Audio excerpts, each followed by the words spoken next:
Hai cuan-cuan people, beberapa minggu ini pasar mengalami penurunan harga yang bisa dibilang sangat tinggi daripada sebelumnya. Mungkin hal ini dampak dari turunnya Terra Luna yang mencapai 100% beberapa saat lalu.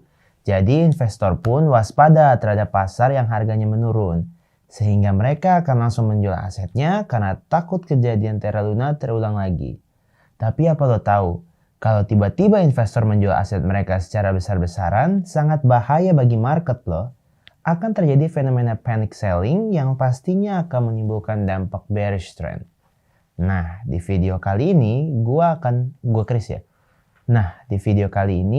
Chris dari CCN Indonesia bakal beritahu lo 5 strategi yang harus dipersiapkan untuk menghadapi bearish trend. So check this video.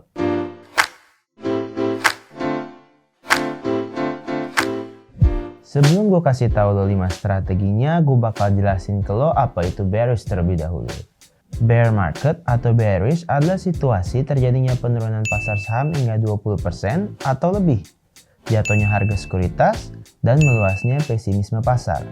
Biasanya bear market akan sejalan dengan sentimen negatif investor, sehingga hal ini memungkinkan terjadinya fenomena perlambatan pertumbuhan ekonomi secara global, atau bahkan menyebabkan ekonomi menurun. Lalu, kenapa tren bear market sangat dikhawatirkan? Pasti lo tahu kan kalau harga aset turun pasti mendorong aksi penjualan. Di saat yang sama, seseorang tidak akan pernah bisa memastikan tren bearish crypto bahkan memakai metrik fundamental dan bagan sekalipun. Jadi apa yang harus dilakukan kalau terjadi bear market tersebut? Yang pertama, sebaiknya menggunakan dollar cost averaging atau DCA dan buy the dip. Aktivitas trading kripto pastinya merugikan banyak trader kalau pasar berubah menjadi tidak stabil. Beberapa investor yang tidak menjual asetnya memutuskan untuk hold stablecoin miliknya. Tetapi kalau investor itu masih punya modal investasi, bisa memakai strategi buy the dip. Buy the dip sendiri adalah tindakan membeli sejumlah aset kripto setiap kali pasar mengalami bearish yang signifikan. Strategi dip ini bisa jadi peluang yang menguntungkan untuk investor kripto loh. Karena investor yang menggunakan strategi ini akan membeli aset ketika harganya turun dan memperoleh keuntungan saat harganya naik nanti di masa mendatang. Strategi ini sudah digunakan oleh para ahli loh. Jadi bukan sebuah opini yang tidak terbukti ya. Di sisi lain, strategi buy the dip ini diikuti oleh strategi lainnya yang disebut dengan dollar cost averaging atau DCA. Strategi ini berupa pembagian dana untuk berjaga-jaga. Sederhananya gini, lo membagi dana cadangan ke dalam proposal yang lebih kecil dan menggunakan dana tersebut untuk trading di masa mendatang. Contohnya gini, lo punya tabungan senilai $4.000. Nantinya lo bagi itu jadi 5 bagian. Tiap bagiannya senilai $800 Amerika Serikat. Atau 10 bagian yang tiap bagiannya senilai $400 Amerika Serikat. Selanjutnya, lo bisa melakukan trading menggunakan jumlah yang lebih kecil. Walaupun sebenarnya sangat sulit untuk memprediksi kapan aset itu mencapai titik terendah dan akhirnya berbalik arah. Jadi, gue saranin lo buat menghemat uang dengan tidak menghabiskan seluruh dana investasi sekaligus. Membeli dalam jumlah kecil ini juga bertujuan untuk memeriksa apakah aset tersebut bekerja dengan baik atau tidak. Kalau aset itu punya kinerja baik, lo bisa meningkatkan kepemilikan aset tersebut sedikit demi sedikit. Jadi nggak langsung boncos kalau tiba-tiba harga aset kembali turun. Strategi kedua adalah melakukan short selling saat harga kripto turun. Short selling ini maksudnya melakukan metode perdagangan yang berputar pada penjualan aset. Misalnya begini, lo menjual Bitcoin dengan harapan nantinya akan dapat dibeli kembali dengan harga yang relatif rendah. Nah, strategi ini juga sejalan dengan metode shorting kripto, yang dimana investor membeli aset kripto dengan harga tinggi dan kemudian membelinya lagi dengan harga yang lebih rendah. Aneh kan? Hal ini berbeda dengan skema perdagangan pada umumnya. Tapi jangan salah, strategi ini bisa menguntungkan. Gini mekanismenya. Lo harus meminjam aset kripto dan menjualnya di pasar dengan harga saat ini. Kemudian lo perlu membeli dan membayar sebagai modal pinjaman.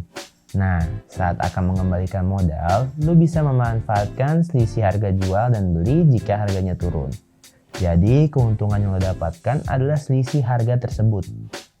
Tapi lo juga perlu tahu, strategi short selling ini mempunyai risiko.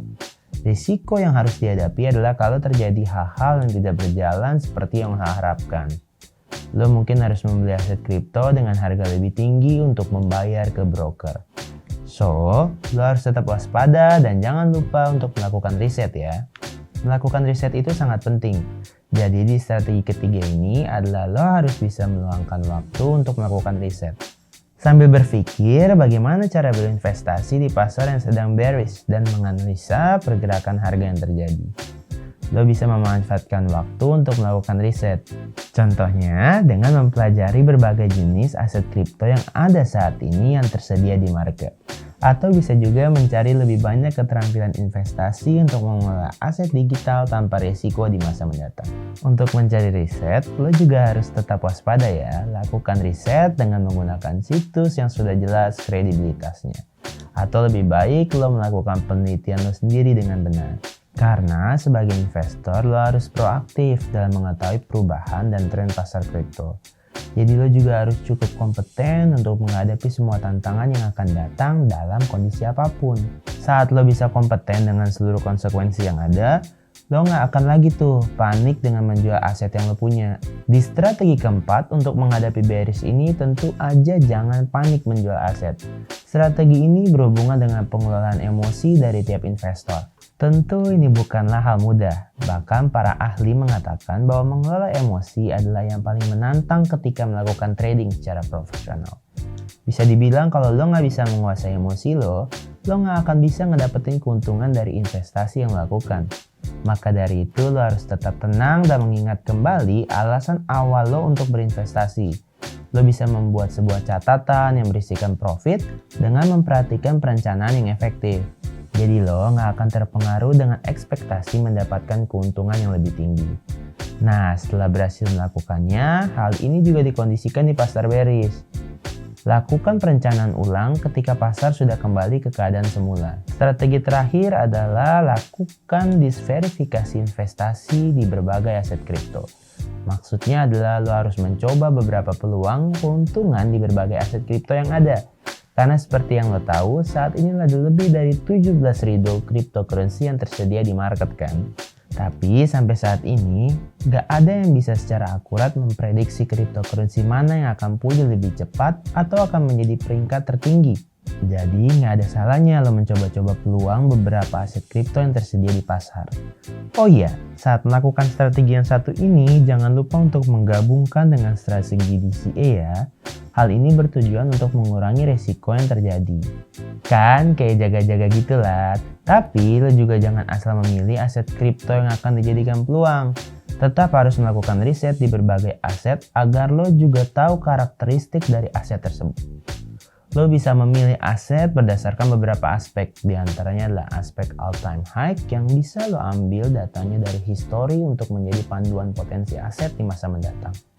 Aspek performa dengan mengamati riwayat harga aset untuk melihat seberapa efisien pemulihannya selama masa kritis. Dan aspek roadmap yang berisi informasi di masa mendatang termasuk trading, kemitraan baru, atau peluncuran mainnet.